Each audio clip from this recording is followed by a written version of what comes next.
Lockdown के कारण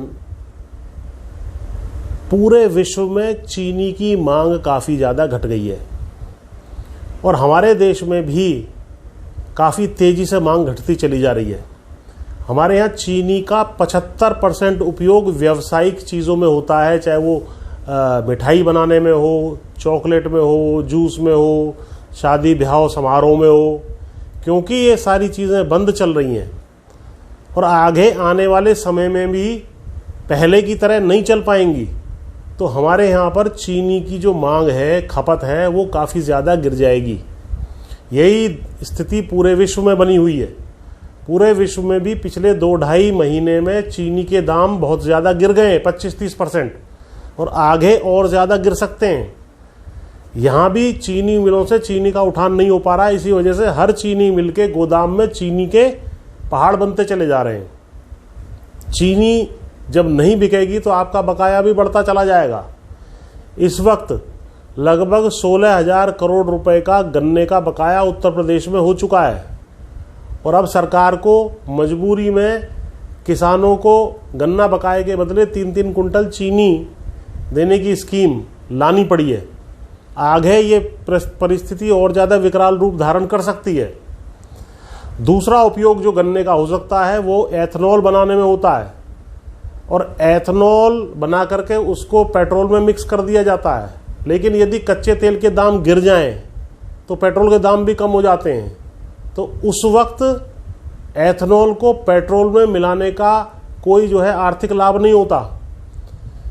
हमसे ज़्यादा गन्ना उत्पादन 1.5 गुना लगभग ब्राज़ील करता है। ब्राज़ील के यहाँ पर यह सिस्टम है कि वो कंट्रोल्ड रूप से यदि चीनी की मांग बढ़ती है तो चीनी का उत्पादन बढ़ा देता है और यदि चीनी की मांग कम होती है तो वो एथनॉल का उत्पादन बढ़ा देता है।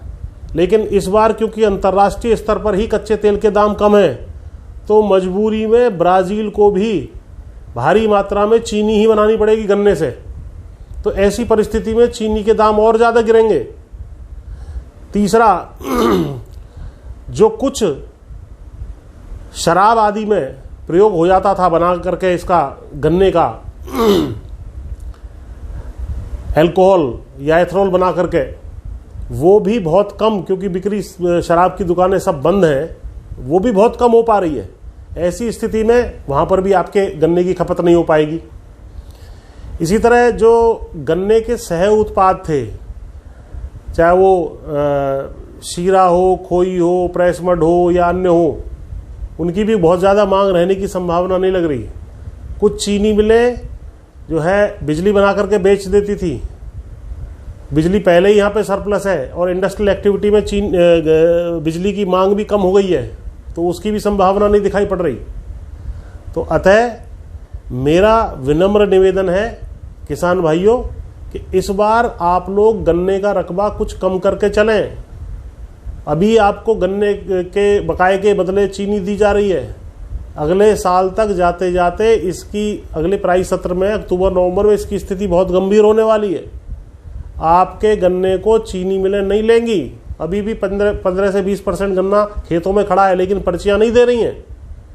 तो मेरा आपसे निवेदन है कि गन्ने का रकबा आप कम कर दीजिए और तिलहन है, दलहन है, मोटे अनाज है, धान है, इनका रकबा जो है बढ़ाइए। तो कम से कम, क्योंकि इन सारी फसलों की मांग लगातार देश में और अंतर्राष्ट्रीय स्तर पर लॉकडाउन के समय में भी बनी रहेगी और जब परिस्थितियां सुधर जाएं तो आप पुनः अपने गन्ने का रकबा बढ़ा सकते हैं। लेकिन फिलहाल गन्ने का रकबा कम करके चलने में ही किसान भाइयों आपकी और देश की भलाई है।